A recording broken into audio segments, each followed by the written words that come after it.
Makanya Nabi itu hebatnya Nabi, ya tentu karena bentukan Allah Subhanahu wa taala. Adabani Rabbi fa ahsana ta'dibi. Itu kalau nyifati tentang keburukan orang mukmin itu diikutkan sifat ghafurnya Allah. Jadi misalnya gini kalimatnya, liyukaffirallahu anhum aswa alladzi amil. Atau sebagian ayat misalnya wa yukaffiru anhum sayyi'atihim.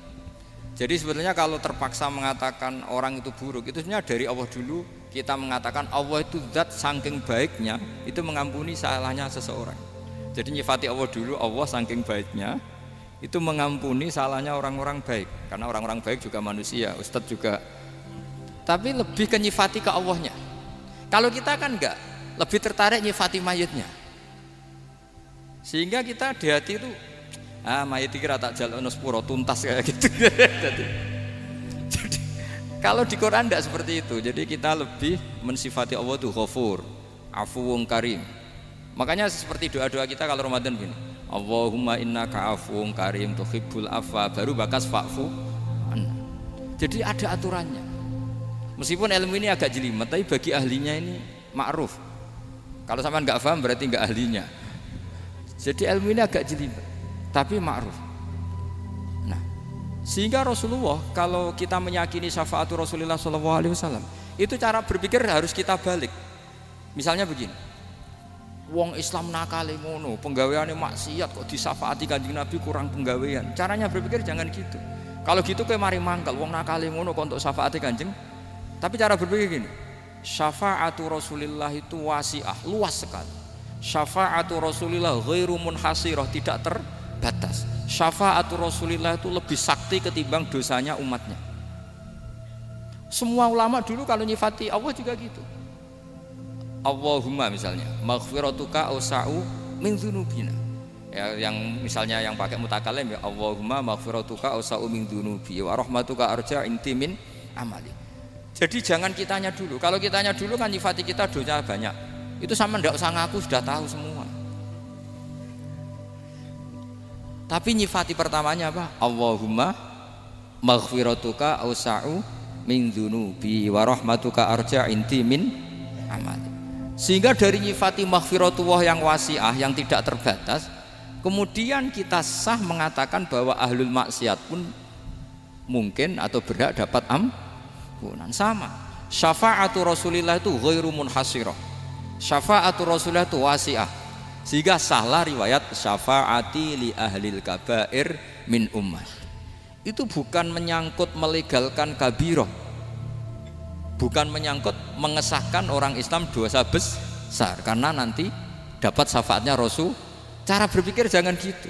Nanti kamu mentasjek memberanikan orang melakukan maksiat berdasar iktimat syafaati Rasulullah. Itu jangan gitu, cara berpikir dibalik apa? Syafaatu Rasulullah ausa'u wa ausa'u. Sangat luas. Sehingga saking luasnya sampai yang tukang maksiat saja kebagian. Sama rahmatnya Allah Ta'ala itu wasi'ah. Rizkinya Allah ya wasi, sampai wong nganggur ya iso mangan ngono. Lah begitu juga rahmati Allah Ta'ala itu wasi'ah, sampai wong sing sumpek utange akeh ya iso guyu ngono.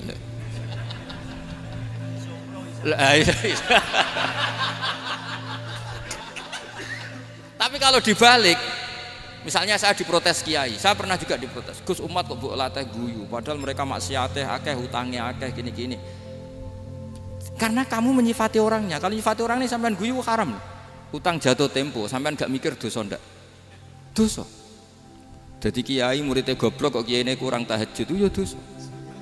Jadi kiai kok muridnya goblok tenang wae. Sementing untuk sowanan itu amatir ya kenen. Mestinya cara berpikir dibalik. Rahmatullah wasi'ah, rizquhu ya wasi', fadluhu wasi'. Sampai wong sumpek wae iso guyu. Sehingga kita ini sudah objek. Loh, kita ini tidak subjek, di alam raya ini kita tidak subjek tapi apa? Objek. Makanya saya berkali-kali mengatakan, mbok kayak apa sumpeknya kita, tetap wong iso guyu. Karena apa? Allah mensifati dirinya wa annahu wa adhaka wa abka. Allah itu adhaka, zat yang memberi orang iso guyu. Wa abka lan zat sing maring wong iso nangis. Karena sifatnya Allah Ta'ala pasti nafidah, sifatnya Allah Ta'ala pasti terjadi. Dan kita objek. Makanya wong sumpek utange akeh, bojo ora percaya, tangga ora percaya, nak guyu banter-banter. Karena Allah ku adhakadat sing maringi guyu. Wa abka. Sudah presiden, sudah gubernur, sudah menteri. Nak Allah kepengin nangis no yo, nangis. Coba ngeluhnya apa kalau misalnya jenengan seorang mantan presiden atau mantan gubernur. Kadang anaknya calonan RT mbok menang bondak. Ngeluhnya apa orang alim misalnya, alim alama, anaknya mau jadi jurumiyah ra iso. Susah. Kaya raya anaknya jadi pasien susah. Allah punya cara untuk abegah, untuk bikin orang nangis. Nah karena kita ini objek, pasti sesupek apapun orang yang bisa tertawa ya bisa nangis. Makanya banyak ulama yang nggak terlalu serius mikir agama ini, bukan karena dablek, enggak, karena Allah mensifati dirinya Al-Hadi yang memberi petunjuk. Kita gak ditunggoni Kanjeng Nabi, gak ditunggoni Wali Songo, gak ditunggoni para alawin yang dulu, gak ditunggoni Habib-Habib yang kayak Said Abdul Al-Haddad. Tapi karena Allah itu Al-Hadi yang memberi petunjuk, dan sifatnya Allah Ta'ala la budda wa ayat takuna nafidah. Sifatnya Allah pasti nafidah. Amerika kayak apa liberalnya, sekarang trennya juga banyak yang masuk Islam. Kampung-kampung pedalaman gak ada kiainya, cukup mudin. Kadang yang membawa agama itu orang yang ke situ mau nyari kayu. Orang di pedalaman Kalimantan, Sulawesi itu pertama itu nyari kayu, tapi bawaan hidayat, lama-lama bikin masjid. Saya pernah di Korea, ke sana orang nyari uang, niatnya juga nyari uang, tapi akhirnya tersiksa kalau enggak bikin masjid. Karena apa? Karena Allah itu Al-Hadi, zat yang memberi petunjuk. Maka kamu tidak usah khawatir. Agama ini pasti jalan ila yaumil qiyamah. Karena Allah Al-Hadi. Sama. Mbok kamu umat mbok weden-wedeni kowe ku amalem ora mesti ditampa. Nek ora ditampa mlebu neraka. Ngono mulai ngaji ya tenang ae. Tenang, santai. Bahkan kadang bilang gini, Pak Yai tadi gak bener. Masa ngecap orang mlebu neraka. Kita yang masyarakatnya gak tahu pintunya. Pak kayaknya tahu pintunya.